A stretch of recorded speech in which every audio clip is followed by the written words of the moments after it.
There was laughter and sweet memories shared at the funeral service. Vinny was loved by so many people, his children, his grandchildren, our church, and community. The casket was open, but soon he would be taken to the funeral home to be cremated. He looked happy, peaceful. He would never experience cancer again. He would have no more pain. Suddenly the casket closed. The soldiers blew the trumpet in the back of the church. It was an eerie sound. Death suddenly sounded so final. Was this it? The end of our time together on earth?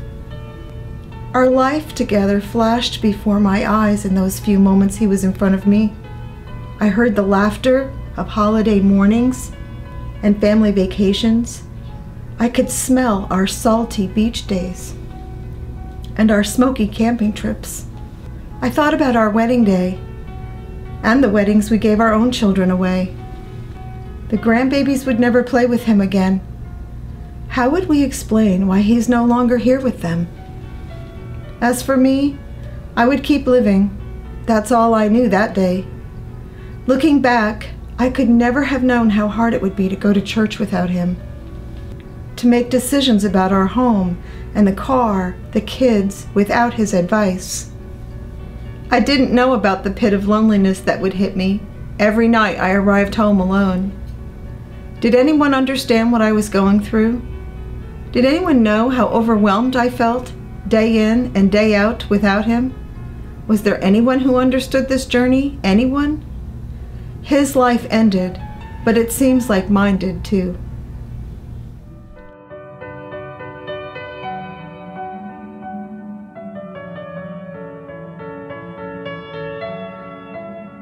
We married when I was only 19 in late August of 1980.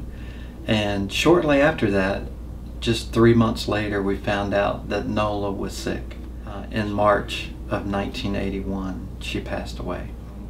My family lived a couple states away, so I really was lost.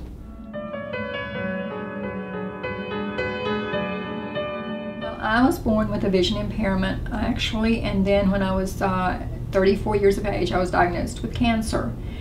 And from the cancer, I became legally blind. He was my eyes, because if I needed to look at anything or read anything, he would always be there to help me figure out how to follow directions on this or follow directions on that.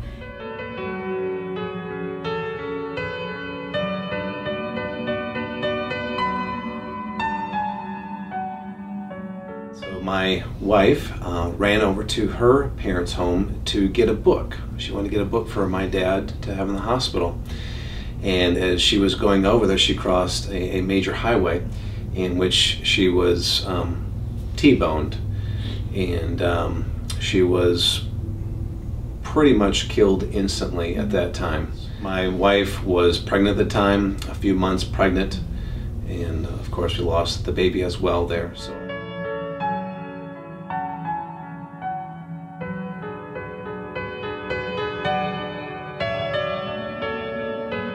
Everything is turned upside down. There's absolutely no logic.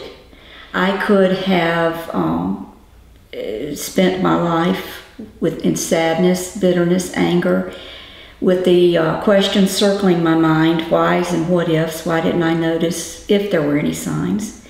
And two, I could take all of these questions and sadness and turn it over to the Lord.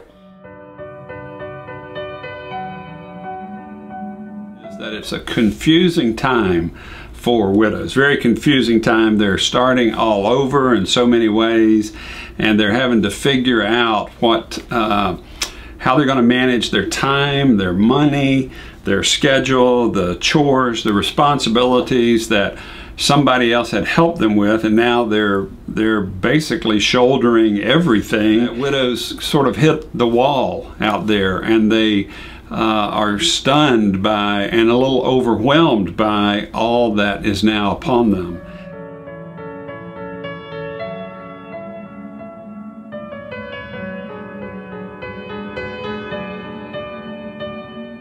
being a man, you know, we try to fix things and keep things straight, and I was trying to be strong with for my girls.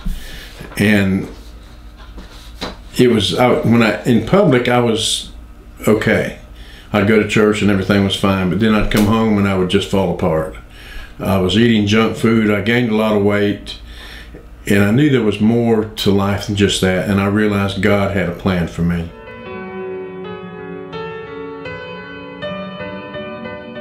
But nothing could have prepared me for the loneliness, the change of friendships and dynamics in my family.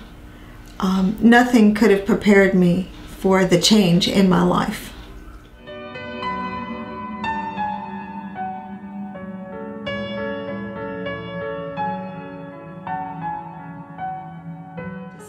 I just wanted to stay home and not do anything. And I found out that that was not the right thing to do. It was not what my family or my husband would want me to do. You get to meet other people that are along the same path as yourself. You get to become a part of a group who knows what it's like to lose a spouse. People who do understand what it's like. And sometimes those feelings that you might be afraid to share with some people who have not gone through it, you don't feel like opening up to just anybody. You want to keep those to yourself because you don't know how they might be perceived, how you might be judged because of sharing those feelings. But if you have people who understand that, they say, you know, that's right. The Widows Peak has helped is hearing stories of other ladies and men and their survival, their stories of survival, and just being around other people that we have this common bond. I would like to encourage new widows and widowers that are coming into the group and show them that we can laugh and smile again. We've seen widows and widowers fall through the cracks, and especially after that initial trauma and shock and loss, and they sort of disappear off the radar scope if somebody's not in touch with them. And so often it's a time that they don't know where to fit in. They don't know how to fit in. And so what we have found is Widows Peak becomes an arm of the church. I'm more confident now than I was. I'm not staying at home. I'm becoming active in a lot of organizations that I probably would not have been. It's just been phenomenal. We've gone on trips that I've thoroughly enjoyed. We've had such a good time. We have lunches and dinners, and the friendships I know will always be there. Our dining out events, our trips, our life skill classes are all part of helping the widowed people rebuild themselves into community and encourage them to explore new adventures, new things they might like in life, are all part of discovering what God's plan is for them now. Contact us at 919-400-6246. Or visit us at www.thewidowspeak.org. That's widowspeak, Peek.org. Widowed men and women peeking into hope-filled futures.